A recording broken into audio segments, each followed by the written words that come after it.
back to the Wandering Star Farmhouse. My name is Jeanette. Today is August 1st and we are beginning the 1-month preserving challenge, hashtag Every Bit Counts challenge. This is hosted by Jessica of Three Rivers Homestead.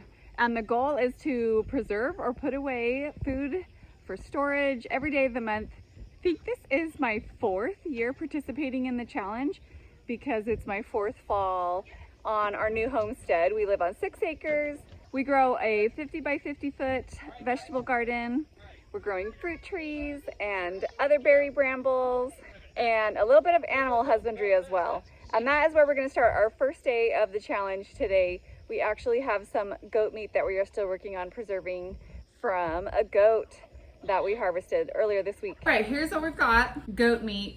And we're going to be putting it through the grinder and grinding it up. We're going to grind it twice, vacuum seal it for freezing. So this is our first time ever doing goat. This isn't something that we've done before. We did have a curry the other night that Jeremy made that we all enjoyed. We didn't find the flavor super different and the texture seemed pretty similar to what we'd expect from beef as well. So we had a goat. She was supposed to be a dairy goat and help us have homestead dairy products, but she spent the winter with a buck and didn't get pregnant. So we let the goat be useful to our homestead in a different way. All right, we got it all ground with the larger die, and now we're gonna go in for the smaller die. We're gonna be making ground goat today, and we have a couple of things in mind for it. A lot of things that I've read say that goat burgers are actually pretty good in terms of what to do with goat meat. But another thing we wanna do is make like gyro sandwiches. And so in that case, the way people do it a lot of times, kind of a shortcut way to do it is with ground meat and making like a meatloaf. And so we take some ground goat and then probably some ground pork and mix those together and make a meatloaf out of them and then do like gyro sandwiches. And I was thinking that sounds pretty great because we definitely have a lot of cucumbers in the garden right now. So, but mostly it's all kind of an experiment for us. Some of it back in the freezer to chill again, but this is how it's coming out. So now what we're gonna do is measure out 2 pounds of it. And we are going to put that in a vacuum sealed bag for the freezer. So I sealed that end. And now what I like to do when I'm doing something kind of gooey like this or wet with these freezer bags, with these vacuum seal bags, I like to turn the edge of it inside out because that's the edge that's going to have to seal, and if it's all gooey or fatty or anything, it's not going to seal well. And then load it into the bag.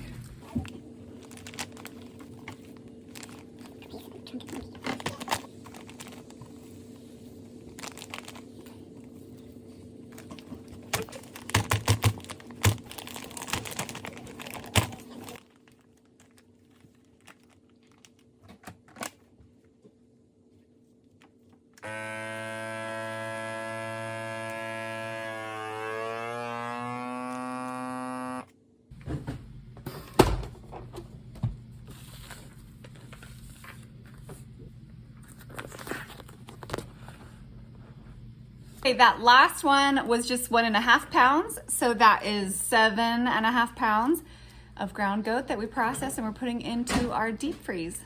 It's August 2nd and today I need to work on cucumbers. We're gonna just do some refrigerator pickles. I have a ton of cucumbers that are saved up. I wasn't intending to save them up until today, but I just haven't gotten to them. So hopefully I'm gonna have to sort through them and hopefully they're mostly still good. There might be a couple soft ones from early on in when I was picking them last week, but I have brine left over from some pickles that we just finished eating actually, so I'm gonna reuse this brine. That's something you can do. I will bring this to a boil first before adding it to the new cucumbers. And I'm gonna use a fresh jar too. I'm leaving the stem end on, but the blossom end I am cutting off.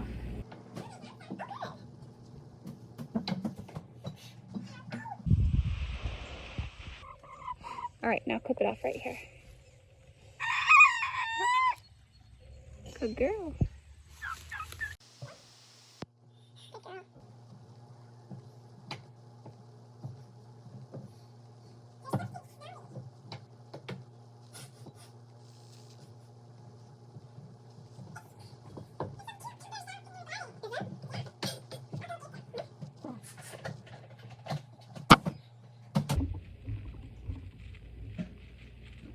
video cut out, but I am putting that brine over to boil, and now I'm gonna add some more fresh things. I got a fresh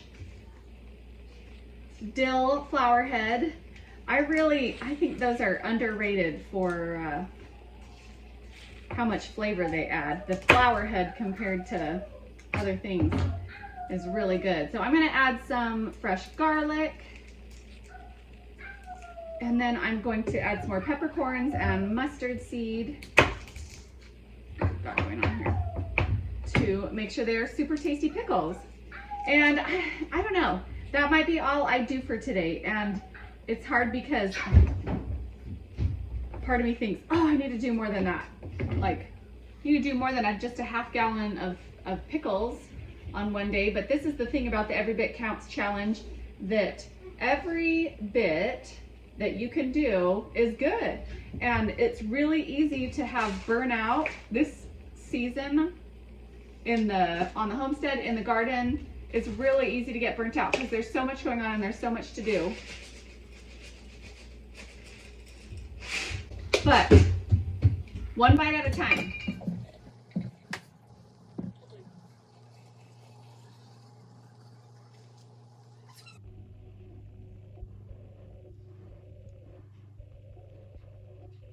Today is Monday, August 4th. Yesterday had a nice restful Sabbath. I usually don't video on Sundays, but we did make some broth with the bones from our goat. Back out here in the garden today and ready to get started with our preserving for this week. So I'm pretty sure what I need to do today is pick green beans. It's really interesting. This spring we had a very cool and wet spring. And so the garden has been pretty late this year. Last year, I was entirely done with preserving green beans before the Every Bit Counts challenge started. And this year, I've only done one batch so far, and I have a bunch more to do. But it's good to have those to do because the tomatoes are also slow, and so the tomatoes are just barely starting to ripen, some of them. We're getting a few here and there, but those will come on strong in about, hopefully, a week or two so we can get some preserving going on.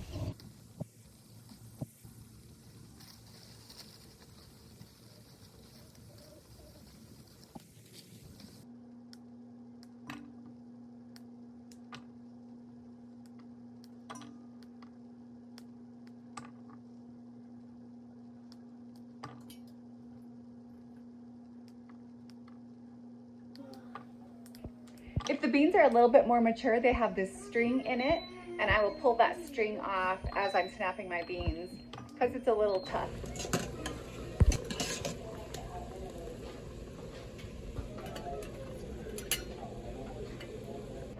So I think having it in the fridge, Peter, is a good idea.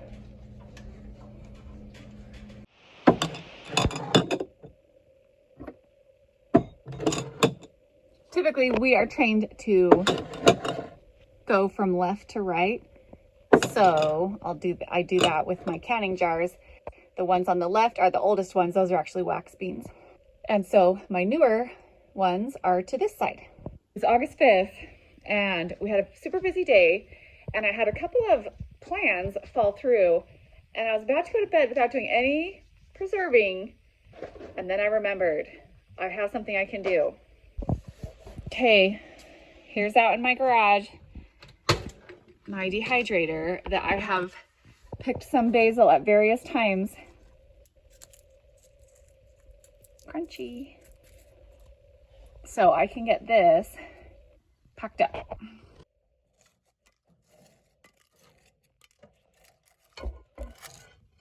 I have a collection of green and purple basil leaves that I have dried from my garden so far this year.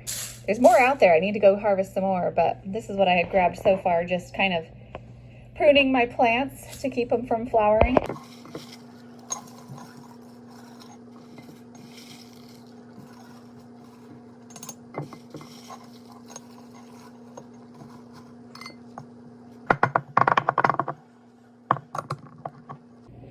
All right, dried basil to use through the winter. In my early years of canning, I did a lot of single item canning. other than like salsa or jams or something. It was just like a single item, like green beans or tomatoes. But last year I experimented with some more meal in a jar or meal preparation type items, and I really want to get into more of that this year. I really loved last year my jars of chili base that I canned and my jars of chicken soup base that I canned, and I want to do some more things like that, but we're just waiting on the garden to get a little more into its production zone. Today I am going to be collecting some elderberry to put in my dehydrator for making elderberry syrups and things in the winter. We'll see what we can find over here. They're not all ripe yet, but I can't wait for them to all be ripe. They start getting eaten. So I'm looking for the ones that are all the way dark purple like that. So we'll start with that one.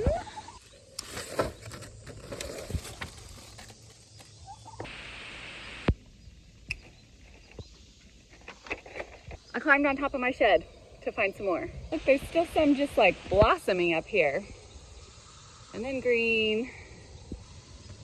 So the garden is doing awesome and chugging along. We are just almost there in terms of tomatoes. The green beans are coming on. We got some melons and things. I have beets. Maybe I could can some beets. Look how nice.